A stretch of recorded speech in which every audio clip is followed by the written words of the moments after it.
la efectiva, sino yo le doy mayor ponderación a la detección temprana del problema para poder hacer aplicaciones que sean más preventivas. Miguel Maffei. Buenas tardes, doctor. Entre la posibilidad de acceder hoy en día a imágenes satelitales, no tanto ópticas multiprojectables como radar de tipo gratuito, ¿es el uso de dron la preferencia o es más bien una cuestión de disponibilidad local? Yo creo, Miguel, que ahí lo importante es poder entender cuál es la necesidad que tenemos nosotros. Porque la diferencia ahí entre el dron y la imagen satelital, como Sentinel, Landsat, ¿verdad?, es el tamaño del píxel. Si yo voy a trabajar, te pongo un ejemplo, si yo voy a trabajar una finca de 20 hectáreas de un producto sumamente con un precio en el mercado muy bueno, por ejemplo, un viñedo de 20 hectáreas, yo quizás pudiera trabajar con dron porque realmente el píxel de 10 metros podría ser muy grande. Ahora, si yo voy a evaluar 1000 productores de café en una montaña o yo voy a evaluar 1000 hectáreas de maíz, ¿verdad?, en una planicie, yo prefiero quizás satélite porque el píxel que me entrega Sentinel, por ejemplo, de 10 metros va a ser representativo. Entonces realmente hay que entender cuál es la necesidad que tenemos. A veces queremos irnos a algo muy preciso de 2 centímetros y eso hace de que haya que pasar más veces encima de la finca, porque va a haber que acercar el dron, el vuelo más a la superficie. Entonces voy a generar un píxel más pequeño, pero ¿para qué yo necesito un píxel de 2 centímetros, verdad? Si puedo tener un píxel de 20 centímetros o un píxel de 10 metros. Entonces eso va de acuerdo a la resolución que yo necesito, y eso va en base al tamaño de la canopia. Quizás es muy distinto un píxel para palma africana, para maíz o para aguacate. Eso va a depender también del tamaño de la canopia y lo que tú quieres hacer. Héctor Gil. Arturo, si tengo una finca sembrada de un cultivo, banano, por ejemplo, ¿cómo puedo obtener información altimétrica para diseñar sistemas de presurización?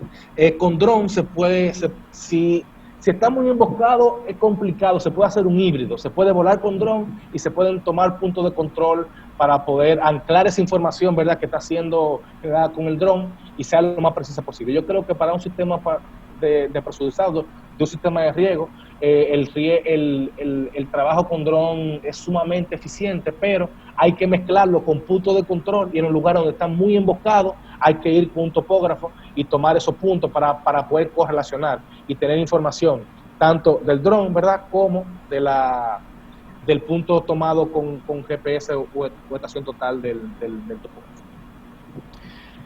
Rubén Isiano. Oportunidades luego del coronavirus para el desarrollo de la agricultura de precisión en RD.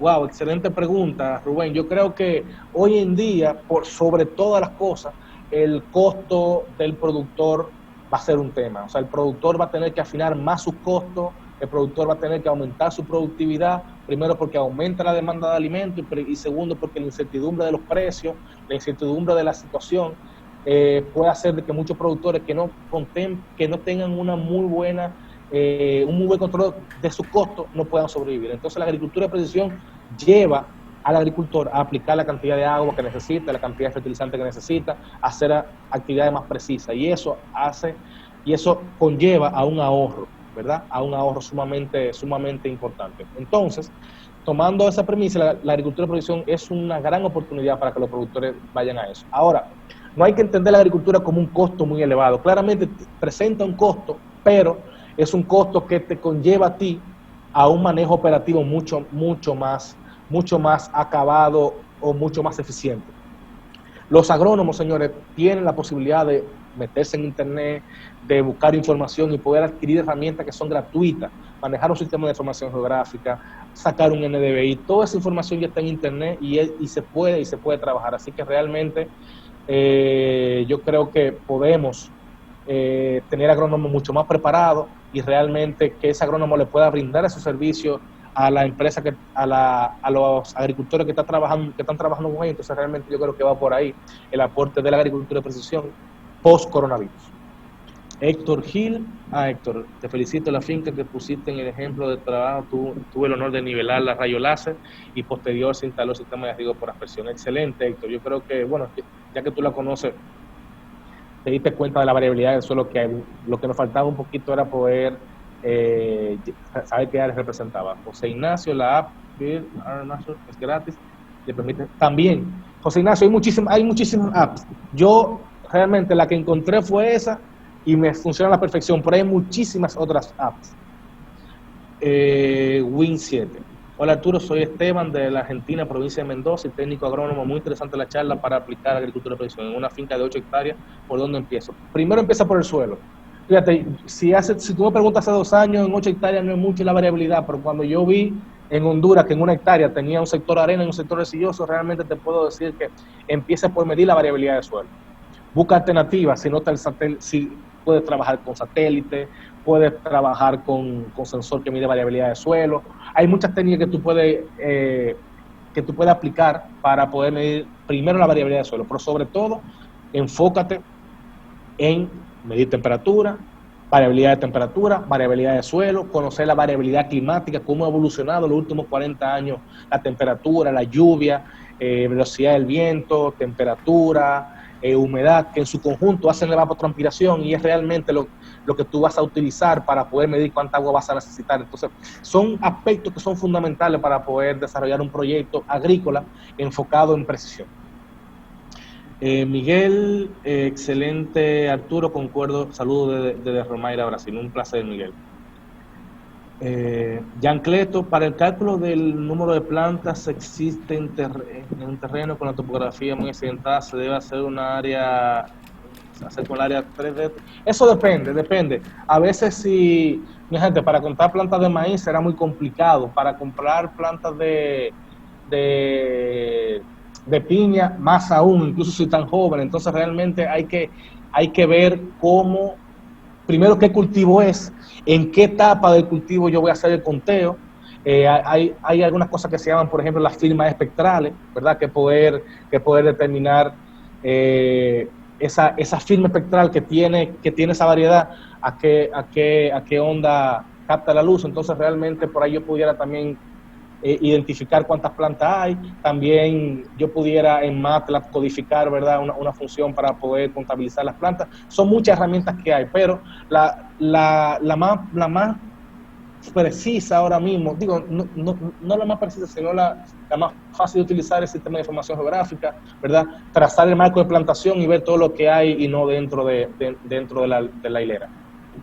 César Espaillat, en áreas donde utilizamos agua subterránea y queremos definir puntos específicos para realizar los pozos. ¿Qué metodología nos recomienda para localizar ese punto? Yo creo que todavía, por ejemplo, a nivel de satélite, se pudieran, por ejemplo, determinar cuáles son las cuencas superficiales, ¿verdad? Y por dónde pudieran empezar las aguas subterráneas, pero todavía desconozco la tecnología que nos permite a nosotros conocer, por ejemplo, variabilidades de los lugares donde van los pozos. Entonces creo que todavía las prácticas tradicionales son las más utilizadas.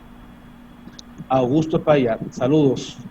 Básicamente el uso del NDVI es para encontrar problemas de riego y plagas. El NDVI nos permite a nosotros determinar la variabilidad de crecimiento del cultivo. Eso es básicamente. Y el crecimiento del cultivo tiene relación directa con el ataque de la plaga, falta de agua, exceso de agua, estado fenológico, estrés hídrico, ¿verdad? Estrés por nutrientes, falta de nutrientes, exceso de nutrientes, toxicidad, o sea, todo lo que afecte el crecimiento del cultivo, el NDVI nos lo va a mostrar. Entonces el trabajo de nosotros ya cuando tengamos el mapa de NDVI, automáticamente ahí uno agarra y va a esos lugares y puede uno poder conocer la variabilidad, ¿verdad?, de ese problema. Leili, dominicana, Magda. Arturo, el análisis de conductividad electromagnética y las calicatas se pueden hacer varias veces en el tiempo, o es una vez y luego cada cierto tiempo se pueden seguir tomando muestras para análisis físico-químico. Perdón. Fíjate, aquí lo importante de la conductividad electromagnética y la parte física es que la parte física nunca va a cambiar. Entonces yo regularmente hago la calicata una vez. Caracterizo bien mi suelo, veo las limitaciones del suelo y ahí yo me paso a la parte química. La parte química sí yo me la puedo mantener monitoreando, ¿verdad? Sobre todo la materia orgánica. Si yo estoy haciendo enmiendas orgánicas, por ejemplo, a mi cultivo, yo realmente tengo que ahí apalancarme con muestras con una frecuencia que eso la determinan de acuerdo al cultivo o de acuerdo a los procesos, ¿verdad? Que se pueden, de acuerdo a los procesos de fertilización. Entonces, yo lo que hago es dejar georreferenciados los puntos donde yo hice mi calicata y voy a ir sistemáticamente a esos lugares tomando muestras compuestas, ¿verdad? Para poder saber la representatividad de la parte química. Entonces, en resumen, la parte química, la parte física una vez y la parte química me mantengo monitoreándola. Héctor dice, existe la técnica de la fracción sísmica usado para definir agua subterránea. Excelente, Héctor. Yo en esa parte no me manejo mucho. Sé que bueno, Siri de León, también hay un señor apellido Medina, también recuerdo que Jesús Medina, Héctor, ¿verdad? Que también maneja esa parte. También hay unos mapas de agua subterránea que hay algunos especialistas que las tienen. Entonces, nada, déjame ver si hay más preguntas para arriba. O si hay alguna otra pregunta, veamos. La pueden escribir, en vez de levantar la mano, la pueden escribir mejor. Porque si levantan la mano no voy a poder escuchar el audio. Esto ha sido un éxito. Bueno, excelente, gracias por la respuesta. Vale la pena hacer esa inversión porque es la radiografía del terreno antes del análisis químico que viene siendo como análisis de la sangre. Totalmente, mira, y hasta te la voy a copiar esa frasecita, está muy buena para explicar. Excelente, señores, yo creo que podemos terminar. Déjame ver, hay una pregunta. Yo soy nuevo en esto. Anotar. Muy bueno. Gracias, Lefrani. Arturo, ¿cuándo otra charla? Señores, me voy a mantener haciendo algunas charlas como esta. El día martes tengo una entrevista al director de la FAO, Carmelo Gallardo, donde hablaremos sobre la seguridad alimentaria en un contexto global, ¿verdad? Y aterrizándolo un poco a Latinoamérica. Así que por la misma vía que le llegó la información de esta conferencia, le va a llegar también la información de las que vienen. También viene una con Magdalena, ¿verdad? Que está conectada, la que hizo la pregunta sobre el tema de la conductividad eléctrica, que es una especialista en la parte química de suelo, ¿verdad? En todo, colombiana, una gran profesional. Entonces, esas serían las dos charlas que tenemos la semana que viene y así vamos a ir programando otras más. Así que nada, veo que están levantando la mano, pero escriban por aquí porque no... Precios, bueno, te doy un promedio que va de $20 por hectárea, $10 por hectárea, hasta $80 por hectárea. Eso depende de lo que tú hagas, si vas a hacer vuelo con dron, si vas a tomar imagen satelital, si vas a pasar el sensor de suelo, todo va por el rango por hectárea anda desde los $10 por hectárea hasta $80, $100 por hectárea, depende. Si tú quieres hacer una zonificación exacta, por ejemplo, como la que se hizo allá en el trabajo de fuente, bueno, es un poquito más caro, pero para trabajo más simple, claramente mucho más barato.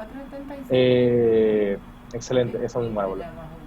Rubén, el Mavic Pro, el 2 está buenísimo. Yo creo que con ese dron se puede hacer cualquier cosa, menos aplicar químico, obviamente. Enrique Petri, mi amigo brasileño con acento argentino. Un placer tenerte por aquí. Excelente el nuevo Phantom multispectral, excelente, Rubén. El que pueda adquirir ese dron ya tiene un trabajo muy buen, puede hacer un muy buen trabajo en su finca.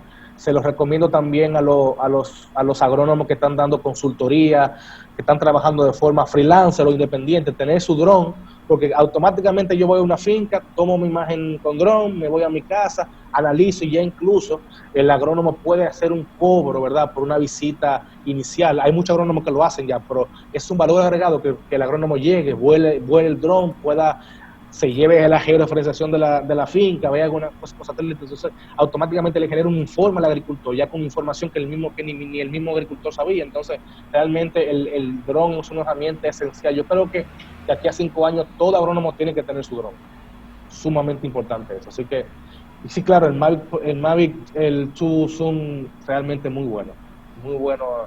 DJI se ha esmerado en hacer buenos equipos, se ha superado bastante en los últimos años.